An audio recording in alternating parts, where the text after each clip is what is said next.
De cette course en 2014. Cette année, tu es le parrain. C'est une course, on va dire, mythique, de ouf.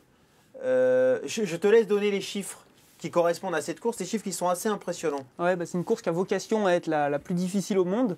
Donc la première édition, là, on a fait 5 éditions. Cette année, ça va être la 6e. Sur la première édition, on a eu un seul concurrent qui a été finisher, donc qui est arrivé jusqu'au bout. Sur la deuxième, ils ont été 5, et ensuite 25, 60, et l'année dernière un peu plus, 90 finishers quand même. En fait, le but, c'est de perdre les gars. Dont une femme. Il y a 2 femmes en tout qui ont fini. Ouais. La première était une Espagnole il y a 2 ans, et l'année dernière une Française. Mais dans quel état? Ils ont fini, mais dans quel état? En état d'épave un peu. En état d'épave, après quand même, je crois, 7000 mètres de dénivelé. 7000, c'est ça, ouais, 140 km. Et 140 km. Qu'est-ce qui pousse les gens à aller s'inscrire dans une telle course?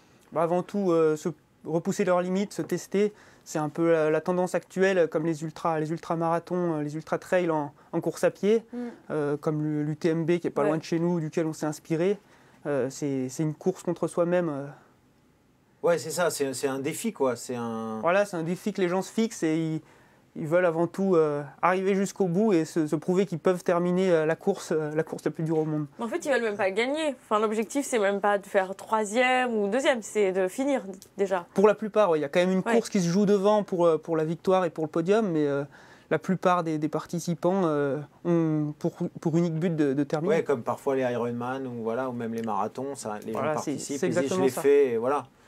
Gros, ça te parle? Bah ouais, tu vois, moi j'ai vraiment le physique pour faire ce genre de truc. D'ailleurs, je vais m'acheter un vélo en 29 pouces et puis je vais commencer dès demain à m'entraîner. Écoute, non, mais il faut être léger pour faire ça. Il faut avoir la caisse, ça c'est sûr. Il faut avoir la caisse, il faut être plutôt léger que costaud, non, j'imagine? Ouais, c'est à peu près le même gabarit que les cyclistes sur route, hein, ça reste assez proche.